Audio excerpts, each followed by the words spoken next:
কোরআন পড়লে লাভ কি? লাভগুলো এবার শুনতে থাকেন। 1 নাম্বার, কোরআন যেই ঘরের মধ্যে বেশি পড়বে মানুষ, তাদেরকে প্রতিদান আল্লাহ বাড়ায়া দিবে। শুধু তাই নয়, তাদের মর্যাদা একের পর এক আল্লাহ বাড়াইতেই থাকবেন। সূরা ফাতির আয়াত নাম্বার 29, 30 নাম্বার আয়াতে আল্লাহ বলেন, আউযু বিল্লাহি মিনাশ শাইতানির রাজীম, ইন্নাল্লাযীনা ইয়াতলুনা কিতাবাল্লাহি ওয়া আকামুস সালাহ ওয়া আনফাকু মিম্মা রাযাকনাহুম সিররাও ওয়া আলানিয়া। নিশ্চয়ই যারা আল্লাহর কোরআন তেলাওয়াত করে, 2 নাম্বার ওয়া আকামুস সালাহ, নামাজ কায়েম করে, 3 নাম্বার ওয়া আনফাকু মিম্মা রাযাকনাহুম সিররাও ওয়া আলানিয়া, গোপনে প্রকাশ্যে আমি যাদেরকে রিজিক দান করলাম, এই রিজিক থেকে যারা আল্লাহর রাস্তায় খরচ করে, ইয়ারজুনা তিজারা, তারা এমন ব্যবসার আশা করে, লান তাবুর, যেই ব্যবসায় কখনো লস নাই, যেই ব্যবসা কখনো ধ্বংস হবে না, যেই ব্যবসা লাভ আর লাভ। কোরআন পড়লে, নামাজ পড়লে, দান করলে কোনো লস নাই। তা লাভ কি? ফাতিরের 30 নম্বর আয়াতে আল্লাহ বলেন, লিওয়াফিয়াহুম উজুরহুম, আল্লাহ তাদেরকে যেন তাদের পরিপূর্ণ প্রতিদান দিয়ে দেয়। ওয়ায়াজিদাহুম মিন ফাদলি, আল্লাহ যেন তাদেরকে প্রতিনিয়ত তাদেরকে অনুগ্রহ বৃদ্ধি করে দেয়।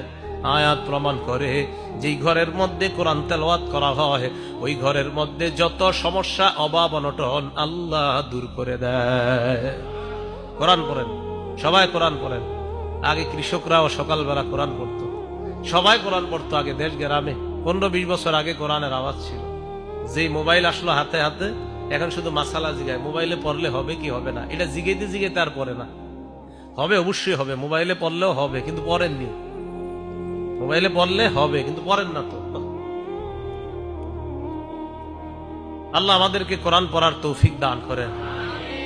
2 নাম্বার ফজিলত, কোরআনের সাথে যে মোহাম্মত লাগায়, কোরআনের সাথে যে ভালোবাসা স্থাপন করে, উনি যদি বস্তিরও হয়, 10 তলার হয়, তার দাম বেড়ে যায়। কি বললাম? বস্তির হইলেও দাম বেড়ে যায়। দলিল ইবনে মাজাহ হাদিসের একটা কিতাব আছে, এই কিতাবের 218 নাম্বার হাদিস, মুসলিম শরীফও আসছে হাদিসটা। হযরত ওমর ইবনুল খাত্তাব রাদিয়াল্লাহু তাআলা তখন আমিরুল মুমিনিন, তিনি মক্কায় একজনকে প্রশাসনিক কাজের দায়িত্ব দিলেন। যাকে দায়িত্ব দিলেন তার নাম রাফি' ইবনু আব্দুল হারিস। শুধু রাফি' মনে রাখলে চলবে। রাফি' বলেন কি নাম? ওনাকে মক্কার প্রশাসনিক কাজের দায়িত্ব দিলেন ওমর ইবনুল খাত্তাব। এই রাফি' লাকিয়া ওমর ইবনুল খাত্তাব বিউসফান, উসফান নামে একটা জায়গা আছে।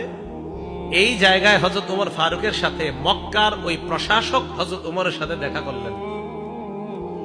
মক্কার আশেপাশে আবার ছোট ছোট এলাকা আছে, ওই এলাকায় আবার যারা দায়িত্বশীল, তাদের লিডার আবার ওই মক্কার প্রশাসনিক কাজের প্রধান যিনি, আবার বুঝেন, সবার প্রধান আমিরুল মুমিনিন হযরত ওমর। হযরত ওমর রাদিয়াল্লাহু তাআলা আনহুর অধীনে মক্কার প্রশাসক তখন রাফি'। এই রাফি' রাহমাতুল্লাহর অধীনে আবার মক্কার আশেপাশের যে গ্রামগুলা, তো এই গ্রামেরও আবার বিভিন্ন প্রশাসক আছে ছোট ছোট। এইগুলার অধীন, কার অধীনে? মক্কার যিনি প্রধান তার অধীনে। তো উসফান নামক জায়গায় হযরত ওমরের যখন সাক্ষাৎ হয়েছে, হযরত ওমর ফারুক খবর নিলেন, কি ব্যাপার, কি অবস্থা তোমার? জি আলহামদুলিল্লাহ, ভালো আছি। হযরত ওমর ফারুক বললেন, মানিস্তাখলাফতা আলা আহলিল ওয়াদি, মক্কার আশেপাশে গ্রাম, এই গ্রামগুলোর মধ্যে তুমি কাকে প্রশাসক বানাইছো? রাফে জবাব দিলেন, ইবনে আবজা, আমি যাকে প্রশাসক বানিয়েছি তার নাম হলো ইবনু আবজা। বলেন, ইবনে আবজা। কি নাম? হযরত ওমর কয়, এটা আবার কে? মান ইবনু আবজা, ইবনে আবজা আবার কে? রাফে জবাব দেয়, রাজুলুম মিন মাওয়ালিনা, তিনি হলেন আমাদের একজন আযাদকৃত গোলাম। আযাদকৃত? হযরত ওমর ফারুক বললেন, এটা আবার কি করলা? ফাস্তাখলাফতা আলা আহলিল ওয়াদি রাজুলাম মিন মাওয়ালিকুম, একজন গোলামকে তোমরা প্রশাসক বানায়া দিলা, একজন গোলামকে তুমি এত বড় দায়িত্ব দিয়ে দিলা। রাফে রহমাতুল্লাহ জবাব দেয়, আমিরুল মুমিনিন তিনি যদিও গোলাম, তার মধ্যে আলাদা 3টা গুণ আছে। কয়টা? 1 নাম্বার, ইন্নাহু লাকারিউল লিকিতাবিল্লাহ, তিনি আল্লাহর কোরআনের অভিজ্ঞ ব্যক্তি। 2 নাম্বার, আলিমুন বিল ফারাইজ, ইলমুল ফারাইজের ব্যাপারে তার অনেক দক্ষতা। 3 নাম্বার, কাযিন, উনি বিচার সুন্দর করতে পারে। আমিরুল মুমিনিন, এই 3 গুণ থাকার কারণে আমি তাকে গ্রাম্য প্রশাসনিক কাজের দায়িত্বে নিয়োজিত করে দিলাম। ওমর ফারুক বলেন, আসল কথা হলো আমা ইন্না নবিয়াকুম সাল্লাল্লাহু আলাইহি ওয়াসাল্লাম ক্বাল, নবীজি বলেছেন, ইন্নাল্লাহা ইয়ারফাউ বিহাদাল কিতাবি আকওয়ামা, কোরআন এমন অনেক কিতাব, এই কিতাবের সাথে যার সম্পর্ক তৈরি হয়ে যায়, গোলামও যদি কোরআনের সাথে সম্পর্ক তৈরি করে নেয়, ইয়ারফাউ বিহাদাল কিতাবি আকওয়ামা, আল্লাহ কোরআনের কারণে ওই মানুষগুলার মর্যাদা বাড়ায় দেয়। গোলাম কোরআনের সাথে সম্পর্ক রাখছে, মর্যাদা বেড়ে গেছে। আমাদের দেশে যে ছেলেগুলো আন্তর্জাতিকভাবে নাম করতেছে, বেশিরভাগের ইতিহাস তালাশ করেন, এদের মা বাবা তো বড় লোক না, ধনী না। এই যে কয়দিন আগে যে তাকরিম ছেলেটা, ওদের বাড়ি হলো সিরাজগঞ্জ, ছিল চরে বাড়িঘর সব নিয়ে নিছে আপনার এই যে নদীর পানিতে, এরপরে নাগরপুরা এসে বাড়ি করছে টাঙ্গাইল। এই বাড়ি দেখবেন একদম কি অবস্থা বাড়ির। এই ছেলে কোরআনের সাথে তার সম্পর্ক লাগার কারণে সারা দুনিয়া, ও অথচ টিনের ঘরে থাকে কিন্তু ওর নাম পুরা দুনিয়া জানে। তাহলে কোরআন সম্মান বাড়া না? কোরআন সম্মান অনেক 20 তালার মালিকরা আপনারা চিনেন না, কেউ এরকম আছে যে 10টা বাড়ির মালিক কেউ নাম জানেন না, কিন্তু এই যে টিনের ঘরের ছেলেটার নাম পুরা দুনিয়া জানে। কোরআন, কোরআনের সাথে যার সম্পর্ক লাগবে তার মর্যাদা বেড়ে যাবে। ইন্নাল্লাহা ইয়ারফাউ বিহাদাল কিতাবি আকওয়ামা, নিশ্চয় আল্লাহ পাক রব্বুল আলামিন এই কোরআনের মাধ্যমে, এই কিতাবের মাধ্যমে একদল মানুষকে মর্যাদা বাড়ায় দেয়, সম্মানিত করে দেয়। ওয়ায়াদউ বিহি আখারিন, আরেক দলকে আল্লাহ লাঞ্ছিত করে দেয়। আপনারাও দেখেন আপনাদের এলাকার এই যে ফরিদপুরের হযরত মাওলানা শেখুল হাদিস আব্দুল গাফফার সাহেবকে কে না চিনে বলেন, অথচ আপনাদের এই ফরিদপুরের অনেক ধনী মানুষকে আপনারা কেউ চিনেন না। তো বলতেছিলাম, কোরআনের সাথে যাদের সম্পর্ক লাগবে তাদের মর্যাদা বেড়ে যাবে। এগুলো 2 নাম্বার কথা। আবার কোরআনের সাথে সম্পর্ক রাখা যদি বেয়াদবি করে, তাদেরকে আল্লাহ লাঞ্ছিত করে। ওয়ায়াদউ বিহি আখারিন, অপর দলকে আল্লাহ লাঞ্ছিত করে। আল্লাহ কোরআনের সাথে মহব্বত রেখে কোরআন অনুযায়ী চলার তৌফিক দান করেন। 3 নাম্বার, কোরআনের একটা অক্ষর যদি কেউ পড়ে, তার আমলনামায় 10টা সওয়াব লেখা হয়ে যায়। তিরমিজি শরীফের 2910 নাম্বার হাদিসের বর্ণনা, ক্বালা রাসূলুল্লাহ সাল্লাল্লাহু আলাইহি ওয়াসাল্লাম, আল্লাহ নবী বলেন, মান ক্বারা হারফাম মিন কিতাবিল্লাহ ফালাহু বিহি হাসানা ওয়াল হাসানাতু বিআশরি আমসালিহা। নবীজি বলেন, কোরআনের একটা অক্ষর যদি কেউ পড়ে, তার আমলনামার সাথে সাথে 10টা সওয়াব লিপিবদ্ধ হয়ে যায়। পড়েন আমার সাথে, আলিফ লাম মিম। সবাই পড়ছেন না?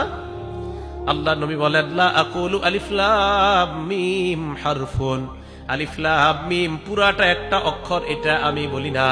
ওয়ালাকিন আলিফুন হারফুন, আলিফ একটা অক্ষর, লামুন হারফুন, লাম একটা অক্ষর, মিমুন হারফুন, মিম আর একটা অক্ষর। এই আলিফ লাম মিম তোমরা পড়লা, আল্লাহ নবী বলেন তোমাদের আমলনামায় 30টা সওয়াব লিপিবদ্ধ হয়ে গিয়েছে। 4 নাম্বার, কোরআন যে পড়ায় আর যে পড়ে তাদেরকে নবী দুনিয়ার সর্বোত্তম ব্যক্তি বলছে। কোরআন যে পড়ে আর যে পড়ায় তাদেরকে দুনিয়ার সর্বোত্তম ব্যক্তি বলছে। এই তিরমিজি শরীফের আগের হাদিসটা 2909 নাম্বার হাদিস। ক্বালা রাসূলুল্লাহ সাল্লাল্লাহু আলাইহি ওয়াসাল্লাম, খায়রুকুম মান তাআল্লামাল কুরআনা ওয়া আল্লামা, তোমাদের মধ্যে সর্বোত্তম ওই ব্যক্তি যে কোরআন শিখে এবং অন্যকে শিখায়। এলাকার ছোট্ট ছোট্ট মুক্তবের মধ্যে উস্তাদরা ছাত্রদেরকে পড়ায়, বলো আলিফ, ছাত্র পড়ে আলিফ, বলো বা, ছাত্র পড়ে বা, বলো 2 নুক্তাওয়ালা কফ, ছাত্র পড়ে 2 নুক্তাওয়ালা কফ। এই যে উস্তাদ পড়ে আর ছাত্র পড়ে, উস্তাদ পড়ায় আর ছাত্র পড়ে, আল্লাহ নবীর ভাষায় নবী বলেন, আমি তোমাদেরকে দুনিয়ার সর্বোত্তম ব্যক্তি বলে ঘোষণা করলাম। আপনি মানেন আর না মানেন, রাসূলের কথা এটা মানতেই হবে। না মানলে আপনার লস, মানলে আপনার লাভ। তাহলে যারা পড়ছে মাদ্রাসায়, যারা পড়াচ্ছে, তারা দুনিয়ার সর্বোত্তম ব্যক্তি।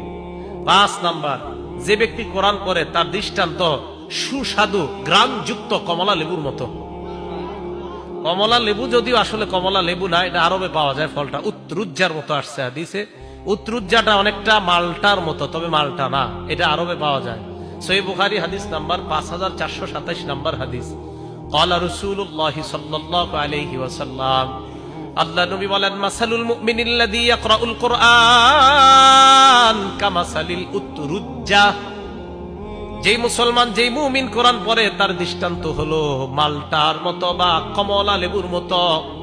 রিহুহা তাইয়িবুন ওয়া তা'মুহা তাইয়িবুন, যার ঘ্রাণও বড় চমৎকার, যার স্বাদও বড় চমৎকার। ইমানদার যদি কোরআন পড়ে ইমানের কারণে আর কোরআন পড়ার কারণে, এই দুইটা গুণের কারণে, 1 নাম্বার ইমান, 2 নাম্বার কোরআন, দুটোটার কারণে ওই ইমানদার আল্লাহর কাছে স্বাদ এবং ঘ্রাণওয়ালা ইমানদার হয়ে যায়। একজন কোরআন পড়ে আর একজন পড়ে না, আল্লাহ কয় এটার ঘ্রাণ আছে আমার কাছে খুব বেশি। আল্লাহর কাছে ঘ্রাণযুক্ত ইমানদার হয়ে যায়। ওয়া মাসালুল মুমিনিল্লাযী লা ইয়াকরাউল কুরআন, যে ইমানদার কোরআন পড়ে না তার দৃষ্টান্ত মাসালুত তামর, খেজুরের মতো। বলেন, যে ইমানদার কোরআন পড়ে না তার দৃষ্টান্ত কার মতো? খেজুর। খেজুর কিসের মতো? খেজুরের মতো। লা রিহা লাহা, খেজুরের ঘ্রাণ নাই। ওয়া তা'মুহা তাইয়িবুন, তবে খেজুর মিষ্টি। তা'মুহা হুলবুন, তার মিষ্টতা আছে। ঈমান আর থাকার কারণে তার মাঝে একটা স্বাদ আছে, কিন্তু কোরআন না পড়ার কারণে তার ঘ্রাণ নাই। তাহলে দুই